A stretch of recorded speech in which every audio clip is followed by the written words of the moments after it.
Ujambo na karibu. Nini haswa kinachoonyesha ya kwamba ndoa fulani ambayo ni ya watu wawili ni bora kuliko ndoa zingine? Ni harusi ama namna ambavyo wanandoa wenyewe wanapendana? Ni swala ambalo ni tata sana ambalo limeonyeshwa kwenye mitandao ya kijamii, wengi wakilinganisha harusi ya Jalini Ruto ambaye ni mtoto wa Rais Ruto na mpenzi wake ambaye ni Isaya Yunge. Wamesema ya kwamba harusi hiyo inaonekana kuwa bora zaidi kuliko harusi ambazo zimewahi fanyika hapa nchini Kenya. Inasemekana ya kwamba hiyo ndio harusi ambayo ilikuwa ya gharama sana, kwa sababu Isaya Yego alitoa bilioni 7 kama mahari na akatoa chopa mbili za familia ya Jalini Ruto ambaye itakuwa inamwezesha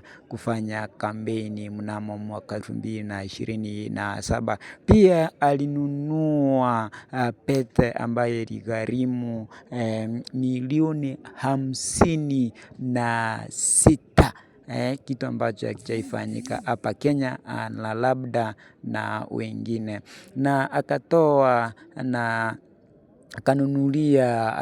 akanunua shemeji yake basi ambalo litakuwa linamwezesha kusafirisha bidhaa kwa biashara yake. Wengi wanasema ya kwamba ndoa hiyo ilikuwa ya gharama sana, hiyo harusi ilikuwa ya gharama sana, na hawajaiona kitu ambacho kimefanyika kama hicho hapa haswa hapa Kenya. Labda kutatokea kwingine, lakini bado Wakenya wengi wanasema ya kwamba hiyo harusi haijaifanyika, kwa sababu wanasiasa maarufu wakiwemo rais wa nchi ya Kenya, naibu wa rais na wanasiasa wengine maarufu sana waliweza kuhudhuria harusi hiyo, wengi wakionyesha ya kwamba hiyo ni harusi ambayo imekuwa bora zaidi ya harusi zingine. Kitu ambacho kinawafanya pia wanasema hiyo harusi ilikuwa ya gharama sana katika